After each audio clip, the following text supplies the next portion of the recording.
Bab 15, Ketertiban yang menjadi kekuasaan. Medan, Juli tahun 1946. Pao Antui tidak lagi hanya menjaga.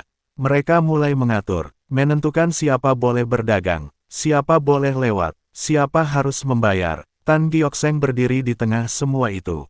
Bukan sebagai penjaga, tapi sebagai penguasa. Bukan dipilih oleh negara, tapi oleh rasa takut dan kebutuhan orang-orang. Ia mulai bicara lebih sering. Tapi bukan untuk menjelaskan, untuk memberi perintah. Ia menetapkan tarif perlindungan. Ia menolak pemeriksaan dari tentara Republik. Ia mengirim utusan ke toko-toko yang belum tunduk. Kalau kalian tidak ikut aturan kami, jangan harap ada yang berjaga di depan pintu kalian, kata salah satu utusannya. Ketertiban berubah jadi syarat, dan syarat, kalau tidak bisa ditawar, jadi kekuasaan. Li Yuan mulai merasa asing di dalam sistem yang dulu ia bantu bangun.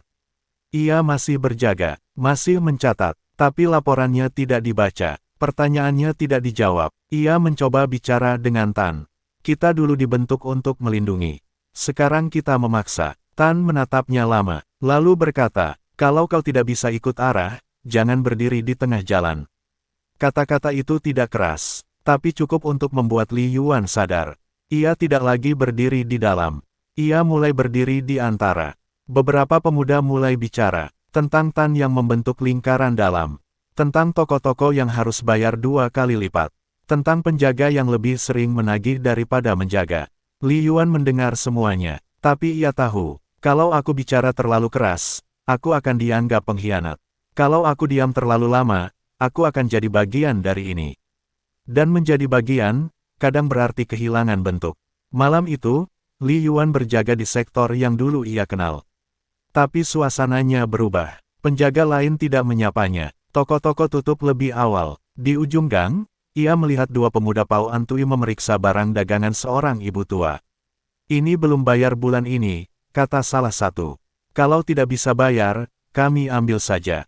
Li Yuan melangkah maju. Tidak bicara, hanya berdiri di antara mereka dan ibu itu.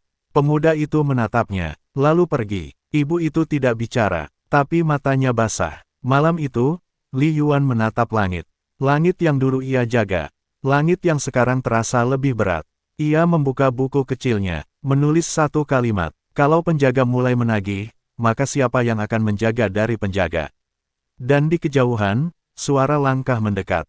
Bukan dari sektor, bukan dari pemalak, tapi dari seseorang yang tahu bahwa Li Yuan mulai bertanya.